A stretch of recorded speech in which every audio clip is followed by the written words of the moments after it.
Well, when it comes to healthy and green living on a budget, our next guest is all about taking us back to the basics. Talia Nunez writes a blog and is planning what she calls a little experiment where her family will eat food produced, grown, or caught within 300 miles of her home. Welcome back to the show, Talia. Thank you. Pretty ambitious. Yes. But tell us about this experiment. What's going on and what brought this about?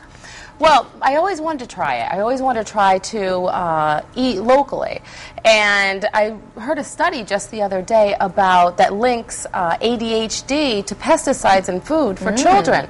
And so that just furthered my interest to do this. And so I'm sort of using my family as guinea pigs. Oh, my. How do they feel about that? They're a little nervous. A little bit nervous.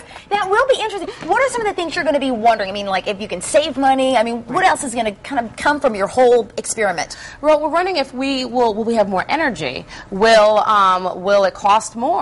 Will we waste less? We don't know these kinds of things, and so my husband and I are going to blog about it and see where it takes us. All right, I like that. Now, today, what are you going to be teaching all of us to make? Okay, this is a stuffed tomato. Okay. It's stuffed with vegetables. This is a summer recipe. I like that. So it's tomato, zucchini, cheese. It's got a lot of yummy fresh veggies. All right, awesome. So where is the first spot that we need to begin? Okay, we can start by putting the zucchini in the pan. It's nice and hot. And we have olive oil in there, is that right? Yes. Okay. So we put the zucchini in. And this is something that anybody can make, you think? Oh, yes. I love how Talia is like, you are my sous chef. Take over. I love it, Talia. There you go. Okay, so you then we can stir it around a little. Stir these around. Okay. There we go. Perfect. Usually let that saute for about a minute. Okay. And then you add the mushrooms. How much mushroom should we put in here? It's about a cup chopped. Okay, cup chopped. And then you stir it all around. Okay. Here, I'll just add a little bit of salt and pepper. A little salt and pepper. Doing that. It's already mixed and in again, here. this is to taste. I mean, if you really wanted more mushroom, you could certainly go for it. Or you can add like red pepper to this if you're not a mushroom fan. Or you can add spinach. My daughter loves spinach. Now, tell us a little bit about your blog. I mean, how did that all evolve for you? Because I know you're really big about your website and your blog. Right. My blog is about green and healthy living on a budget. I'm adding a tablespoon of oregano and a tablespoon of thyme. These are all fresh, chopped. Perfect. The blog came about because I felt like I heard about all these recalls going on and things that were just making me nervous. So I started to do things a little more simply. You know what's interesting? Did that spark, though, when you had your first baby, your child? Okay. Yes, it did. Yeah. You look at things a little bit differently, I'm sure, when you have kids. You're like, me is one thing, but my baby, that's a whole other story. Exactly. I was like, oh my gosh, what if baby food's recalled? Anything like that. So then I started, and this is 1/4 cup of wine. Okay. You can do a local wine, too. Right. Or always use a wine, though, that you like to drink. That's always a good rule. That's always good, because you can have a glass while you eat at the same time. Okay. Okay, so you let the saute usually cook down the wine for a few minutes. Perfect. 4 minutes or so. Then, after it's cooked down, then you can, what I did here was I took a tomato and I scooped it out. I took out all the pulp. Okay. So if you want, oh wait, let's try it this way. Okay, try it. She's giving me knife cutting 101, everybody. If you just slide it down like that, because then it makes a nice little top and it's great for presentation. Okay. And then you just take the knife and you go along the edges. Oh, similar to like if you did a pepper. Okay. Now, I know the Newtown women are watching right now, the women's club, and they're going to get me when they see me doing that. So what you do is then you just take a spoon and you scoop it out. Scoop it out. Okay. And then it turns into this. Let me give this a try over here, okay? Let's see. All right, because if I can do it, that means anybody can really do it. Okay, so we're going to scoop. That's not bad, okay. Yeah. All right. No, it's pretty, it's very easy. Okay. And then what you do is you take the mixture, and you spoon it in. All right. Perfect. Wow, who'd have known? I'm making a little bit of a mess, but that's okay. No, that's fine. And then put it in the middle of the tinfoil. Okay.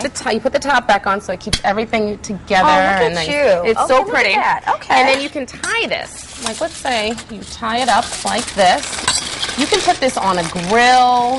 You can put that in the oven. Now, Talia, where does the cheese come in? Because we got some good-looking chef over here. I completely forgot that. Okay. I never forget the cheese, everybody. I love cheese.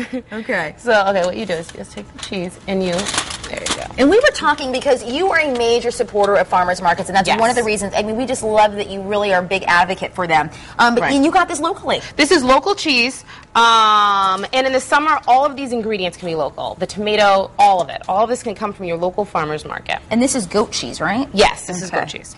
goat cheese with herb. All right, there we go. And we're going to put it, we don't need to cook them together, though, right? No. Okay. You just can do, each one can go in their own little tinfoil container. You tie it up, and shall I get the finished product? Yeah, we'll bring that one out. Now, how long do we want to cook this, and at what temperature? If you put it in the oven, you can cook it at 425 degrees, or if you put it on the grill, it's about 10 minutes. 10 to 15 minutes on a nice hot grill.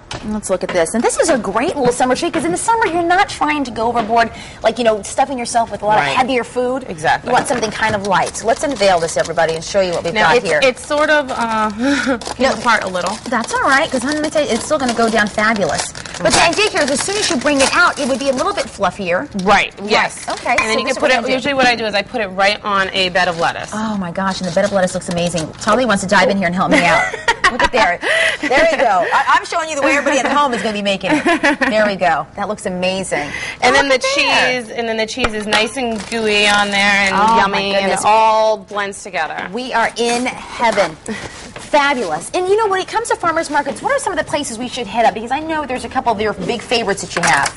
My favorite is the Worcester Square Farmers Market. Now it's running every Saturday, and it usually starts at 9 a.m.